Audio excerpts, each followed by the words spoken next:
Kita coba untuk kembali membaca apa yang kemudian mengganggu dari suasana hati, mungkin juga yang menjadi pemikiran dari seorang Kapolri Jenderal Listio Sigit Prabowo ini pemirsa, Bang Nasir Jamil. Ini draftnya sudah diterima loh soal revisi yang akan dilakukan. Menghilangkan kewenangan sebagai penyidik utama. Ini sangat amat mengganggu Kapolri loh, Bang Nasir Jamil. Iya, itu kan masih draft ya, bukan sebuah keputusan. Namanya draft itu kan terbuka ya untuk dikritisi oleh siapapun, termasuk Pak Kapolri. Ya, jadi sangat bisa kita pahami dan sangat wajar kalau kemudian Pak Kapolri itu mengingatkan soal soliditas dan juga dalam tanda kutip terkait dengan gangguan terhadap kewenangan yang mereka miliki. Tapi memang saya katakan bahwa ya hukum acara pidana ini kan salah satunya mengatur soal penyidikan. Dan tadi saya sudah sampaikan bahwa kita ingin membuat kualifikasi penyidik dalam tugasnya terkait dengan penyidikan satu kasus. Karena kita sadar bahwa kasus di meja hijau itu atau di pengadilan kan bermula dari penyelidikan dan penyidikan. Kita ingin agar penyidik ini benar-benar memiliki akuntabilitas, ya, profesionalitas, dan integritas. Sehingga kemudian penyelidikan dan penyidikan itu bisa dipertanggungjawabkan, ya, kemudian objektif, adil, dan tidak dalam tanda kutip sesuatu yang hari ini kita sebut dengan politisasi hukum. Ya. Jadi betul seperti yang disampaikan oleh Pak Roni dan Pak Yusuf bahwa kita ingin melakukan sinkronisasi dan harmonisasi terkait bagaimana hubungan penyidik Polri dengan PPNS, ya, dengan penuntut umum, ya, dengan hakim, pengadilan. Dan kita juga ingin mengatur soal penahanan, penggeledahan, penyitaan, hak-hak tersangka, hak terdakwa. Ya, dan juga bagaimana kita berusaha agar kemudian penyelidikan atau juga penyidikan ya itu bisa berjalan dengan baik. Jadi sekali lagi itu masih draft yang terbuka untuk diuji oleh siapapun, dan kami mengatakan bahwa kami akan mengundang sejumlah pakar hukum pidana untuk mendapatkan semacam pemikiran ya terkait dengan draft yang dibuat tadi itu. Jadi sekali lagi bahwa keputusan untuk merevisi hukum acara pidana kita ini adalah keputusan bersama antara pemerintah dan DPR. Bahwa kemudian ada draft seperti itu, saya pikir ini sesuatu yang terbuka dan tidak ada pikiran bagi Komisi 3 untuk mengurangi kewenangan penyidikan yang selama ini telah dijalankan oleh Kepolisian Republik Indonesia. Oke, baik. Valid ini, tidak ada kepentingannya untuk mengurangi kewenangan penyidikan kok, Pak Yusuf, dan masih terbuka. Bagaimana, Bang? Kita sadar bahwa tadi kita sadar bahwa tadi semuanya disebutkan bahwa selain polisi, selain jaksa, ada KPK, ya. Belum lagi tadi ada PPNS juga. Ya, oleh karena itu kan kita ingin sinkronkan selama ini. PPNS kan bertanggung jawab kepada kepolisian, ya, kepada Bareskrim misalnya. Tapi selama ini kita ingin evaluasi. Jadi sebenarnya revisi hukum acara pidana kita ingin mengevaluasi bagaimana penegakan hukum yang dilakukan di Republik ini sebagai bukti bahwa kita adalah negara hukum. Jadi saya dan kawan-kawan hanya ingin mengatakan bahwa tidak perlu ada yang dikhawatirkan ya, terkait dengan isu pengurangan kewenangan penyidik yang selama ini dijalankan oleh Kepolisian Republik Indonesia. Oke, tidak perlu khawatir Pak Yusuf, tapi kalau kemudian kewenangan itu atau revisi ini betul-betul dilaksanakan, nih bisa saja penyidik-penyidik khusus itu tadi langsung ke kejaksaan, tidak melalui polisi lagi. Gimana Pak Yusuf? Nah, itu tentu kita sekali lagi menghormati kewenangan DPR, karena yang punya kewenangan untuk legislasi itu kan DPR. Hanya mungkin kami Kompolnas kan posisinya di bawah Presiden. Ketika itu nanti ada draft kan tentu masukan kita kan bersama pemerintah. Ya. Nah, konsep yang sudah kami sampaikan tadi, yang sudah kita rancang itu ya penyempurnaan dan penguatan Polri sebagai penyidik utama, bagaimana menyempurnakan koordinasi dan kerjasama dengan penyidik-penyidik khusus. Dalam arti misalnya di KUHP, penyidik Polri itu adalah mengkoordinir penyidik PPNS. Ini hal-hal kelemahan-kelemahan yang perlu memerlukan perubahan, penyempurnaan itu perlu dilakukan dengan memperkuat bagaimana mengkoordinasikan penyidik-penyidik PPNS ini di dalam melakukan penyidikan khusus di masing-masing kewenangannya itu. Apakah selama ini hambatan-hambatan dan rintangannya itu memerlukan penyempurnaan norma baru, itu perlu itu barangkali yang kita akan dorong. Nah, yang kedua, paling penting lagi bagaimana melakukan penguatan criminal justice system kita dalam aspek pengawasan.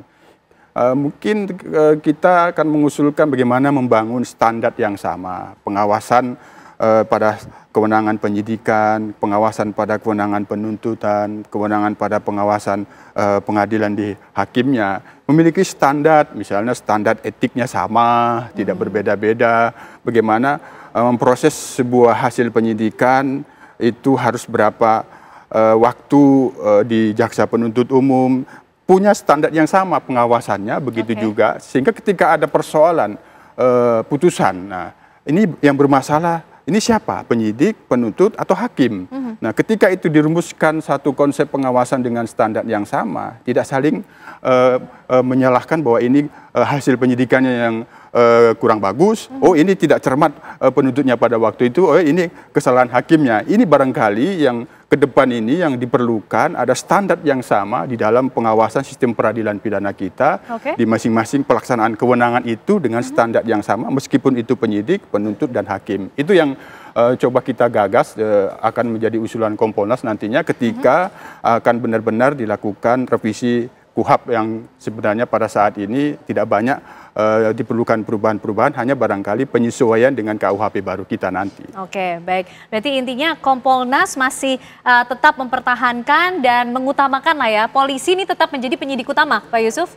Usulannya kira-kira seperti itu, dengan menyempurnakan bagaimana koordinasi dan kerjasama dengan penyidik-penyidik khusus. Oke, dengan melakukan terus koordinasi, sinkronisasi dengan penyidik-penyidik khusus, Pak Roni, kalau berdasarkan pengalaman juga dan mungkin juga ini kalau melihat suasana kebatinannya Pak Kapolri sendiri, kalau sudah memerintahkan jajarannya untuk hati-hati. Nah, bentuk kehati-hatian seperti apa sih yang ke depan akan dilakukan oleh seorang Kapolri melihat adanya faktor-faktor yang mengganggu tersebut? Ya, jadi Bapak Kapolri menyadari bahwa tidak semua Kapolda, Kapolres, Kapolsek itu punya kemampuan di bidang penyidikan. Karena mereka mungkin berdasarkan fungsi yang berbeda, bukan semua dari fungsi reskrim, bisa saja dari fungsi Brimob, Polair, Lalu Lintas, Bimas, dan sebagainya ya. Nah, ini perlu sama-sama, jangan hanya orang reserse saja yang memberikan perhatian terhadap kemungkinan adanya prolegnas terhadap KUHP untuk adanya RUU KUHP yang baru ya. Dengan demikian, yang dari latar belakang fungsi berbeda, bukan fungsi reskrim ini, juga ikut serta, ya solid, sinergis dengan kawan-kawan yang punya kemampuan di bidang reskrim ini untuk memperkuat. Jadi bagaimana tadi Pak Yusuf sudah mengatakan bagaimana pengawasannya. Ya. Polri kan diawasi juga oleh Kompolnas, sedangkan kalau di bidang penuntut umum ada komisi kejaksaan, pengadilan ada komisi yudisial. Nah, bagaimana komisi-komisi ini bekerja sama, mungkin bisa menyamakan cara melakukan pengawasan. Sehingga apa yang selama ini pengawasan internal yang dilakukan terhadap penyidikan Polri, misalnya ada Propam, ada Itwasum dan jajarannya, tapi juga ada Kompolnas yang diberikan kewenangan untuk ikut memberikan pengawasan, sehingga secara eksternal itu bisa lebih memperkuat proses penyidikan ini. Jangan sampai menyimpang, yang kalau konsep berpikirnya adalah due process of law, jangan kemudian berubah menjadi crime control model, kan begitu ya. Dia sudah berpikir, orang ini salah. Dia bagaimana caranya melengkapi biar kesalahannya itu terbukti. Harusnya berbeda, harus due process, cari dulu alat bukti yang memperkuat kesalahannya, baru kita simpulkan, orang ini bersalah. Oke, jadi Demikian. Pak Kapolri menyikapi dengan positif ya betul gangguan-gangguan sekali. ini Betul. dengan memperkuat fungsi penyidikan, peran fungsi penyidik penyidikan dan secara Polri internal sebagai penyidik utama. lebih solid dan lebih sinergis lagi. Lebih sinergis begitu, lagi. ya. Oke, Bang Nasir Jamil, ini meskipun masih usulan, belum sampai pada keputusan final, tapi prosentase kemungkinannya ini karena DPR loh nanti yang akan memutuskan ya. Ini kemungkinannya akan betul-betul mengurangi kewenangan penyidik Polri sebagai penyidik utama, kemudian menjadi sama levelnya dengan penyidik-penyidik khusus atau seperti apa?